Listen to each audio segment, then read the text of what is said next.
Welcome to Zoom In, Zoom Out, your global look at news from Taiwan. I'm Sally Jansen.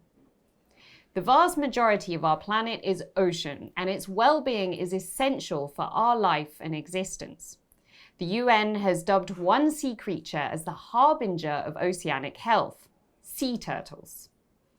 But with worsening human impacts on the environment, sea turtles are now classified as endangered. Estimates say there are only 6.5 million sea turtles left in the wild, and global populations are still dwindling today. The islands around Taiwan just so happen to be a rare haven where these larger sea reptiles can thrive. So before we dive deeper into the challenges of sea turtle conservation, let's take a look at how Taiwan has earned the nickname Sea Turtle Paradise. Have a look. There are 7 species of sea turtles in the world, and Taiwan's surrounding oceans are home to 5 of them: green, loggerhead, hawksbill, olive ridley, and leatherback turtles. In fact, the waters surrounding the country's islands hold the world's highest density of sea turtles. But they're also one of Taiwan's most endangered animals and are classed under the highest protection measures. They play an important role in preserving marine ecosystems, as their main food is seaweed. Annually, seaweed absorbs about 10% of the carbon dioxide in the ocean, making it about twice as effective as soil. And by eating it, turtles encourage its reproduction. They're considered the unsung heroes of climate change mitigation. So sea turtles could help the Earth mitigate climate change, but how are we helping sea turtles? To discuss this, we're joined today by Turtle sister Chia-ling Fong. Chia-ling is a marine ecologist here in Taiwan and the founder of a sea turtle database called TurtleSpot. Chia-ling, welcome to the show. Hi, it's nice being here. So you've been nicknamed Turtle Sister or Haigui Jie. Can you tell us a little bit about yourself and about your work and why you got this name? Sure. I'm currently as a PhD student at the Biodiversity Center of Academia Sinica, and my interests and research topics are marine conservation, especially sea turtle. And we collaborate with citizen science to understand the distribution and abundance and the interesting behaviors of sea turtle foraging around the coast area of Taiwan and its surrounding islands. So this project is what you mentioned, the TurtleSpot Taiwan, the citizen science project. We also target some hotspots like Xiaoliuqiu Island, where that is very easy to get into. You can dive or snorkeling with turtle. That's the place. So my interest is really to want to get more people involved. So that also doing some outreach work, for example, like giving talks about turtle to the kids or divers or teachers. So that's how I got the nickname, Haigui Jie. Kind of like the turtle lady in English, just to make it easier to remember for others.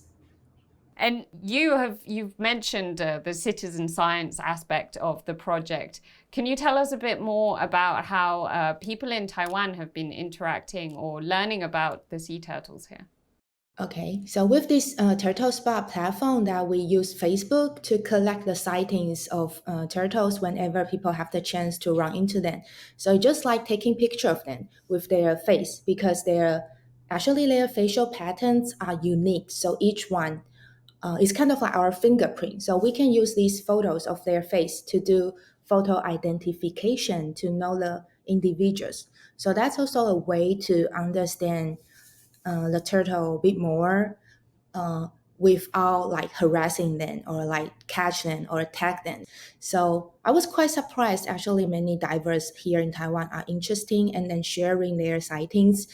In the past 6 years, we collected nearly 4,000 sightings. That's quite a lot, and then it helped us to target some foraging sites are like the main foraging spots for the green sea turtles, especially, and we identify more than 700, nearly 800 different individuals all around Taiwan, and some of them already stay here more than 10 years.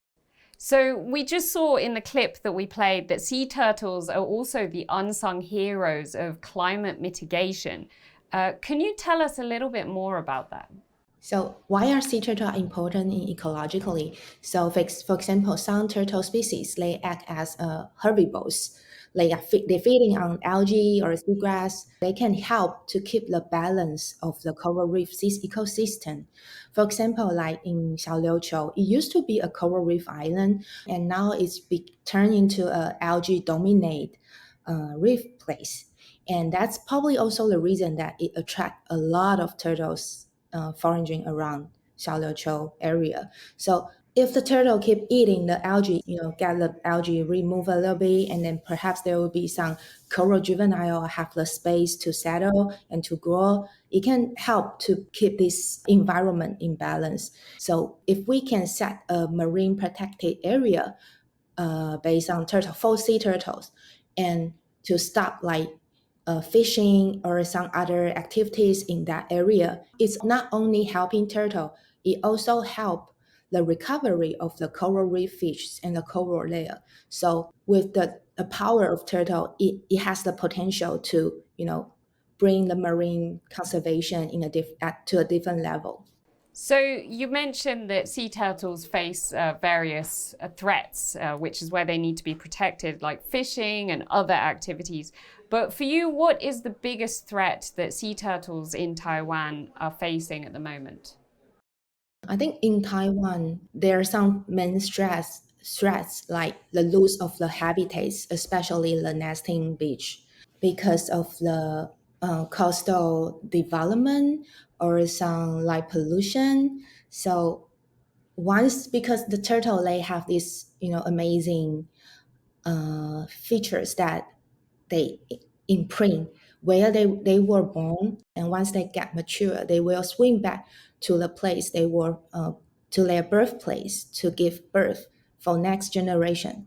So if we lost this kind of nesting beach, we kind of lost all these nesting turtles and their kids like forever. I think that's a quite main threats we are facing here in Taiwan, especially because in the past, there are so many beaches in the south or in the east, and also the surrounding islands are the nesting beaches.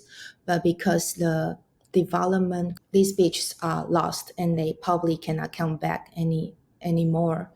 And some other threats is like incident bycatch or the marine pollution. It's kind of like the threats like happening all around the world, not only here in Taiwan. And that also make turtles facing quite a lot of difficulties to survive.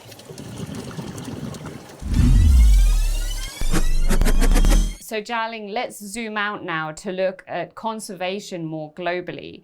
Can you tell us how sea turtle conservation in Taiwan compares with that in the rest of the world? I think here in Taiwan, we are more in the past, we focus on the nesting beach protection. That's a main. Most of the funding goes to there, and now we are still working more to the foraging habitats one. But there are a lot of room that can be improved. For example, I think for the rest of the world, of course there are more resources and fundings and more opportunities, not only for the researchers or for the conservationists. There are also more chance for the public to participants. For example, there's some like sea turtle live cam that you can donate, and then you can see some like live show of turtle. Maybe they were in the rehabilitation tanks. That's quite interesting and quite helpful. The money you donate can directly goes to those NGO working on the sea turtle rescue programs. Or like the satellite tracking, you can also get the funding to support that, and then you can have the information of where is this turtle, kind of like tracking, those turtle. So that's the power of people. But I think in Taiwan, we are still more like early stage, that more depends on the researchers or on the government people. So I think there's still a lot of room that we can improve. And mentioning, the difference between government and public support, what are some of the political and social steps being taken in Taiwan to protect the sea turtles here? For example, there's no commercial usage of turtle anymore. So you cannot buy or sell or kill them just for profit. That's the key. And also you cannot harass turtles. So for example, if you run into a turtle in water, you have to be so aware of your hand, where you're gonna put your hand. You cannot touch a turtle, because if someone, take a footage of you touching a turtle, you can get fined of that. So I think for these two aspects, Taiwan government was doing quite good on this advertise and on the education about this law to the public. But there are also some missing. I think a lot of turtle, they probably get bycatch and die in accident, but some other country, for example, like the US or like Japan, they have put a lot of efforts to design or improve the fishing gears to prevent those kind of bycatch. But here we are still using a more, old style, like not working on that. Probably the challenging to, communicate or to work with fishermen. That's make this bit difficult to improve. And does Taiwan work with other countries to protect sea turtles and biodiversity in the oceans in general? I think the Taiwan government, like now the OCA, they try to participate in all the international conference of turtle or some meetings of turtles to establish some collaborations. But from what I know of, it's still more like research oriented. There was a collaboration on the satellite tracking on loggerhead with NOAA and with Japan, and this kind of collaboration, it's lead by other countries, but there is still a lot more that we can do. I think, for example, like now, because the nesting beach are kind of like decreasing, but the foraging population are increasing, and where are these turtle from? That's still like unknown. It's an important question that try to, we are so interested to want to know more, because if we can learn more about where are these turtle from, and with this, we probably can establish some international collaboration with these countries, with those nesting beaches. So finally, how do you see the future of Taiwan's turtles? I think it's hopeful. At least I keep telling myself it's still hopeful. Probably I say some sad things, some sad truth about the loss of the nesting beach, but as there's also a way that, see the foraging population are dramatically increasing all these years, and these turtle are the future of the turtle populations. Perhaps they cannot nesting here in Taiwan, but if they can grow up safely here in this area, they can, after they are mature, they can still migrate back to their origin birthplace, and they can give birth. They can produce more offsprings, and that can help increasing the sea turtle population internationally. It's been great chatting with you, Chia-ling. Thanks so much for your time. Thank you for having me. It's my honor being here. This has been Zoom In, Zoom Out. For more stories from TaiwanPlus, follow us on social media. Thanks for watching. We'll see you next time.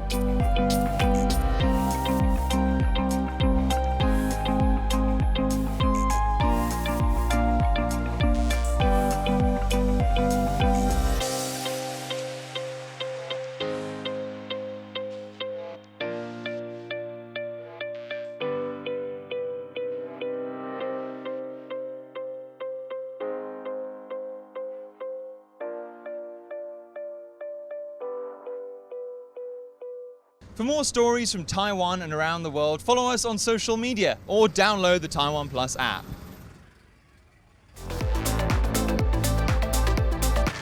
In the face of adversity, the power of truth. A roadmap for a just and open world, charted by the freest country in Asia. Taipei for TaiwanPlus. TaiwanPlus News, a voice of freedom in Asia.